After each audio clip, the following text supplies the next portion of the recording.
Welcome to the Legacy Speaker Show. Our guest today is Brandi Johnson. And y'all, if you can't tell, okay, this incredible expert knows all things about style. And one of the myths or obstacles that tends to get in the way of those who are speaking is understanding how to show up. And I know I've battled with that.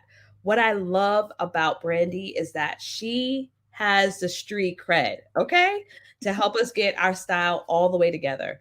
She's a personal style expert, a body conference coach, as well as a speaker. She was an executive that was a part of a consulting firm, has done work with Stacey London. And what I love about her view of style, it is completely outside of the box. She's going to help educate us today, but most importantly, know how to capture our own style for the stage. Welcome to the show, Brandi. Thank you, Jasmine. Thank you so much for having me. I am so excited to be here and to be sharing some knowledge and some gems on how to style yourself authentically when you're speaking.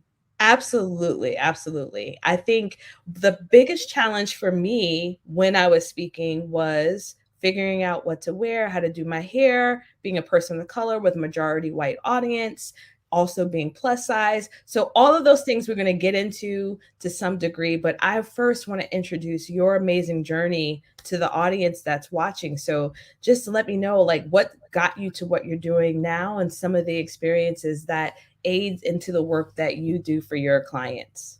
Absolutely. So I always loved style, and I always make the distinction between style and fashion. So fashion to me is like reading the pages of Vogue, loving haute couture, loving the run. Like I was never into all that, but I come from a long line of Black matriarchs who had the hat boxes, the shoe closets, the church. It was like, listen, when we step outside, we gonna be ready. Right. So I grew up around style, and that was something that I always loved experimenting with and all of that. But I was, for the majority of my life, a relatively what I'll call thin privileged person, meaning things just fit. This was before I knew about body shapes and all that. I had the luxury really of just kind of if it buttoned, it was like it's my size. I'm gonna wear it. And so I got to kind of experiment with different things. But it wasn't so much about body shape and fit. It was just did I like it? And so in my career as a learning and development executive at a consulting firm and working in teacher preparation and education reform, I was wearing my cute little outfits. And education's a little bit conservative or can be. And there was a period of time where I have endometriosis. And so I've been on hormone therapy for, most of my life for that. And they changed my medication and I had a dramatic weight gain. So like overnight, it was about 6 weeks and I put on multiple tens of pounds in that time. And it was just something I really hadn't had to ever contend with. And I would just sit on the edge of my bed and cry every morning because nothing fit. And the tools that I had were not serving me anymore, right? And they weren't really tools. It was just like, oh, I'm going to go to Banana Republic and buy a size 4. That's not a tool. Mhm. That's just what they have available. And so for the first time I really had to contend with fit, with what flatters my body shape, not just is it cute. And it was a journey, and I did what I think a lot of women do when we gain weight. I blamed myself and I refused to invest in new clothes, right? I Mm. had to get something just because I had to get, I mean, I had to show up at the office, right? So I had to get something, but, was it stylish? No. Was it, flattering? No. Was Yep. it functional, appropriate? Yes.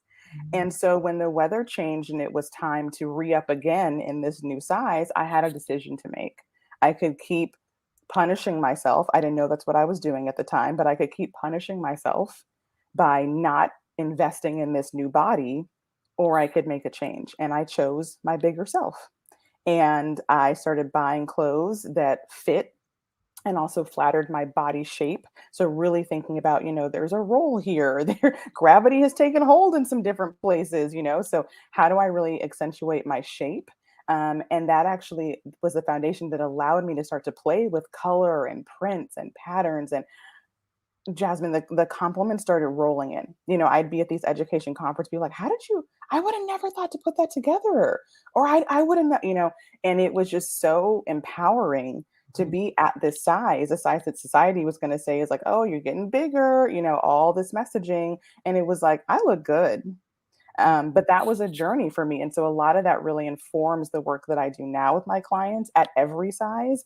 But, I really am an expert at working with women in what I call changing bodies. So that could be postpartum, that could be a weight gain, weight loss, that could be just aging, things, we start to gain weight around our midsection. There's so many ways that bodies change, but the societal message is like, you got to stay the same the whole time. And that's just not real. So Yes, that's a lot of what's informed my journey.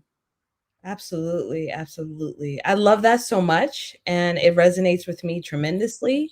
I think that there is a part of speaking that we do need to remain our authentic selves. And maybe Mhm. you don't like all the glitter that I like, okay? Because I Right. wear glitter shoes when I speak. I don't care what the outfit is, you're gonna see me with some glitter shoes, okay?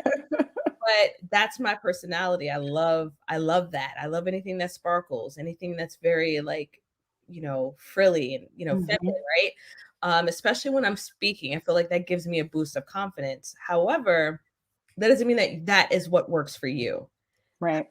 But we also have to understand that you can't roll out on your pajamas either. Like you Mhm. want to be you do, to be a speaker, to be a professional speaker that's beyond just a hobby, you how you show up represents your brand.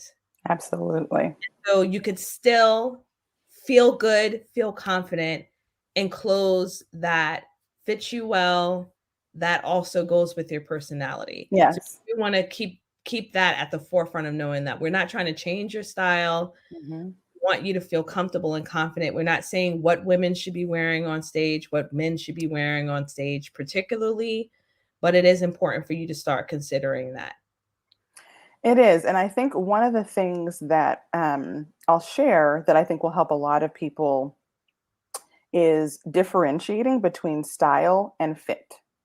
And Mm, so, that's the thing. We're not taught these things, and style very much feels like this thing where you have it or you don't.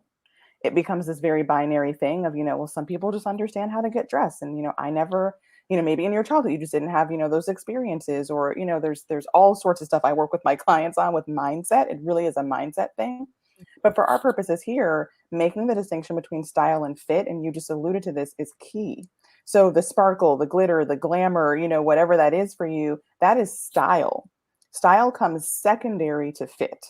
Fit is 90% of looking polished and pulled together. So if you understand what fits your body, and I don't mean size, you can be a 2 or a 22 and have a different body shape than the person next to you, right? So when you understand your body proportions, are you bigger on top? Do you carry more of your proportions in your hips and your thighs? Do you have a fuller midsection? When you understand how to dress and flatter your shape, you're going to look good no matter what. You could be classic, minimal, edgy, glitter glam, right? Those are style attributes. But you first have to understand how to really flatter your body shape. And that's what's going to help you look really pulled together, especially in a speaking arena, right? You're being photographed. There might be a media reel. You're also, of course, delivering content, to a live audience, whether that's, virtual or in person. So understanding fit, necklines, just all these little, kind of tricks of the trade, that's where we start. Then add in your personality, right? That's why they hired you for this particular speaking engagement, right? Is because of the you sauce, right? It's not that we necessarily have topics that no one else has ever talked about. It's what you particularly as a speaker are bringing to the table, and the way that you're delivering that content or your angle on it that is making you desired, right? That people are desiring for you to speak on it. So your style is the same thing. You can't leave the you sauce at home, when you're trying to be your authentic self. So, that could be, like I said, that could be the glitz and the glam. That could be, for me, I'm a statement person. So it's like, I got a puff sleeve on now, or a lip, there's like one element you're going to see and be like, okay, somebody didn't come to play. But you could also have a very minimal style, right? So it might be very sleek, classic lines. So none of them are inherently better or worse. It's just, is it authentic to you? Does it make you have that pep in your step and feel like, yes, this is my armor today? This is me really showing up and being myself, but it's like myself plus. That's what your style should give you. It should give you that little boost of confidence. Yes. And I want to dive in just like a really quickly, even Mm-hmm. on the style of our hair, Mm-hmm. because I feel like for me as a speaker, I used to feel like, oh, can I really wear my hair natural? Do I need to get my hair straightened for this? Right? Mm-hmm. For some people to take me seriously. I remember when I cut off all of my hair and had a Yeah. teeny weeny afro, okay, a Uh-huh. little tiny one. Now I don't have any of those complexes, but it did run through Yeah. my my head at some point in Mm-hmm. time, thinking, how far can I go? And so I think that when you mention the fit and the style is important, what else would you say for someone that maybe even considering that as they're putting together or working with someone like you to be Mm-hmm. able to get ready for the stage? Yeah, it's a great question. I think some of it is we have to start to really unpack and redefine what it means to be quote unquote professional, because that is a word that gets weaponized specifically for women of color, Mhm, specifically for Black women mhm, in corporate settings or nonprofit, whatever, just whatever your work setting is. And so I think once we start to challenge that notion, right, that professional has to mean essentially Eurocentric notions of hair, mhm, of dress, of style, again, I think it comes back to they hired you for a reason. mhm, Okay. So lean into that. Be you. Wear your hair now. If that's how you always wear your hair, that's how they're used to seeing you, right? So just lean into that. If you've always worn your hair natural or worn it straight, you know what I mean? And also I should, mention this, back when we can do a switch up, right? It's like I'm gonna look like this one day and I'm gonna have some boho locks tomorrow. And y'all just gonna appreciate it. And please don't tell me in the office, don't touch it, don't do nothing, right? okay. Just be like, I love your hair.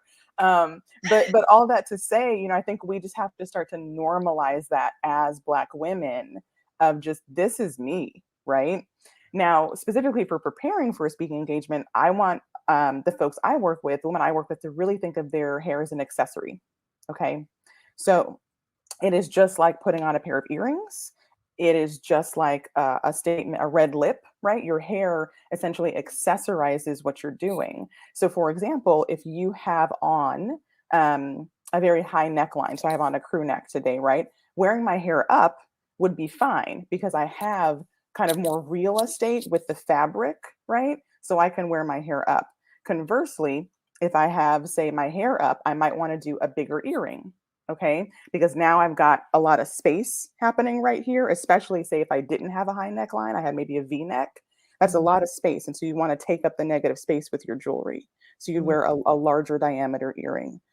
So there are just, some simple things like that where have fun with it. Think of it like an accessory versus this, am I going to be seen as a professional? So much of our confidence with that is going to come from, again, fit and style, right? When you're clothing, because that's what kind of walks in the room first before you can open your mouth and give your credentials and tell them why you're speaking to them and why you're the perfect fit for that audience. Your image and your appearance does all the talking for you. Yes. There's neuroscience research that says that we make decisions about another person in 32 milliseconds. Wow. So that no like trust factor that we're all trying to build, you Yeah. ain't got time to be like, "Hi, I'm Brandy. I'm gonna," you know what I mean? That comes later. People have already started to form these assessments. Yes. And so that's why, for me, style is a tool to be leveraged like anything else in our arsenal. Why would you not control the narrative of who's walking in the room if you could? And you can. It's That is totally within your power. that's so true. That is so true. Wow. And good, and good. In fact, I love the fact that you said an accessory because if anyone were to go back and look at my when I first started in business, pretty much every couple of months my hair was different. Hmm. And I remember specifically, I won a national award in 2018. and I was like, you know what? I don't want to wear my fro. I Mm-hmm. want I want to put in some weave, honey, and I want Yeah. it long because I don't want to have to worry about my hair. I want to be Right. free. Yep. I received negative comments Oh, from interesting. someone that was of the same race as me, Uh-huh. that was, female and all that Yeah. stuff, from another fellow Black woman about Mhm. my hair, and was making jokes about it. And it was like, what's wrong with Yeah. me No. wanting to wear a long weave? And then next week I want to wear it in afro. So I feel Uh-huh. like what you stated was so true. It also reminds me of one of my favorite songs from India.Arie, I Am Not My Hair, right? Mm-hmm. And or her ethnicity, right? She Yeah. talks about that. And it is an accessory. I change my glasses Right. depending on what Right. my outfit Same is. thing. I change my earrings. I can Mm-hmm. change my hair, and Yeah. I can change my clothes and change my style, right? So I feel like that was so empowering what you stated, and such an important thing. We have to get out of that mindset, or that box that we're putting ourselves in, and know that we can deliver an impactful message, but Mm-hmm. we do impact the narrative, which I Yeah. never really considered, with how we show up first before we even speak or say Correct. anything out of our mouth. Whew, Correct. that's a big one. Yeah. So, what would you say are like one or two takeaways for the listeners, for them if they're ready to improve their style today? Like, what are one or two things they can actually do? We're not talking about a full closet Mm-hmm. overhaul here, right, y'all?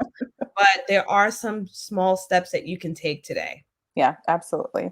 So the first is do a check-in with your current size. And I think this is really relevant, especially for a lot of us kind of coming out of this pandemic, coming out of this panini, right? Um, a lot of my clients are like, I actually don't know what size you know what I mean? We've been in stretchy clothes for 2.5 years. So when you go to to put on your speaking outfit, it's like, I don't even know what size to buy. So my biggest tip there is go up a size or two. You cannot be afraid of the number. The number only means what you make it mean. Mm, And you will be so much better flattered in clothes that are not squeezing you, that are not digging in, that, your whole shape is smoothed out when your clothes fit the size. mm, mm, Okay. So, like, sis, go up a size is one of my favorite things I say. Just sis, just go up a size or two. Okay. mm, mm, So that's first and foremost, just making sure that you're not stuck on that number. And if you are, that's okay. It's a lot of mind stuff. I know that sometimes we have to work through, but for our purposes here, go up a size or two. And also mm, try on multiple sizes. A lot of times even if we know our size, you have to remember designers are designing and they're doing their quality control. It has nothing to do with you. mhm, Okay. Literally nothing to do with you. So I am anywhere from a medium to a 1X in tops. mhm, It just depends on the brand. So mhm, don't be afraid to go up or down, evaluate yourself in the mirror and say, does this look good? Does it look too big? Does it look too small? And adjust from there. The mhm, second thing that I would say is think about your brand, your personal, your professional brand, and define that. Okay. mhm, So I have four kind of categories. I have like a little quiz people can take. I have four categories of, minimal, classic, statement, or maximalist. But for anyone listening, write down 10 adjectives of how you want to be seen, how you want to feel, what your style says about you. And from there, narrow down to three or four. That's going to be your style mantra, right?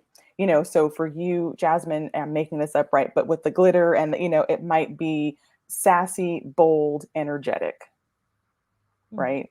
So once you have those three adjectives, that's now the criteria for everything that comes in and out of your closet. If it's not giving sassy, bold, and energetic, leave it. Leave it at the store, leave it in your cart because you can't, So it's hard to get dressed when yes, you're so constantly moving through these. Well, these are my boring at home clothes. But then when I'm a speaker, I'm going to be all, it's like, that's difficult. And again, you don't have to be fancy. You don't have to be dressed up all the time. Like I like a lounge pant like anybody else. Right. yeah. But it's going to have a little something to it. Right. So you can keep that style ethos, that mantra with you as you move through casual, formal speaking, whatever. So those are my two biggest things. The third thing I would say is beware what I call the 150% rule. This is where most of us have a body part that when we look in the mirror, we zero in on it first. So you can be trying on a top and you don't even see that your eyes are at your stomach right Mm. away. And you see that body part magnified to 150% of what anybody else is seeing. Mm. It's all it's in our heads, right? Mm-hmm. So Mm-hmm. train yourself to put on whatever you're putting on. Look at your face first and smile. And just kind of get in this mode of like, hey, girl, hey. And I promise you, you will be able to make more objective decisions about whether or not something fits or doesn't fit or works, or if you want to be wearing it, right? And that's the thing, I'm working with my clients. So many of them say the biggest gift you gave me was being able to be neutral about my body. Like I finally understood it's not me, it's the clothes. And there are other clothes. So if this isn't working, it's not that my body is flawed, it's that I'm just not looking for the right, shape or fit or style or whatever in the clothes that I'm wearing. So just be kind to yourself. I'm going to tell you right now, you touched me. You really touched me. And I'm just so thankful that you showed up today to share that message, because I know that if it touched me, if it reached my heart, it's going to help someone else. And it just made me think about my own journey and how we're so critical and hard on ourselves. Yeah. And for everyone that's watching, we're here to share our message, to make an impact, to help set people free by sharing our stories. And the last thing we need is to be beating ourselves up, which can be hindering us from actually following through on our purpose. And so I think that what you shared, the work that you do really helps free people. And I just want to thank you so much for sharing throughout this conversation today. So I want you to share with the audience how they can get in contact with you. And of course, we're going to drop all of those links um, into our description for this episode today. Fantastic. Well, thank you again, Jasmine, so much for having me. The work that you do, it touches so many lives as well, and I think just this being in service to others and also just helping people really understand their gifts is just such a natural talent that you have. So thank you so much for having me today.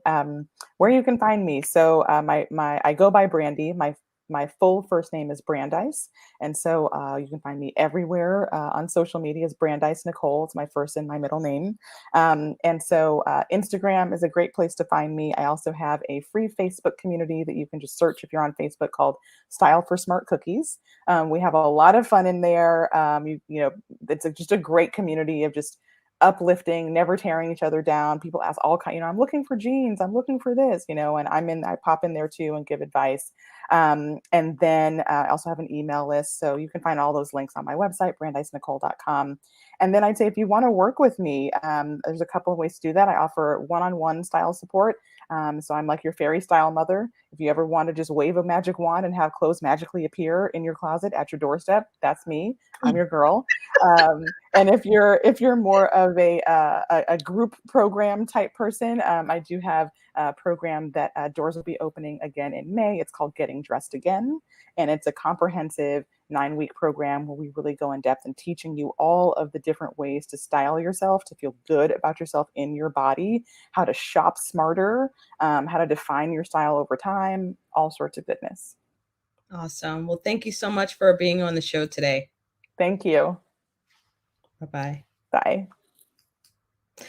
Oh, I don't know about y'all, but I absolutely love this interview today.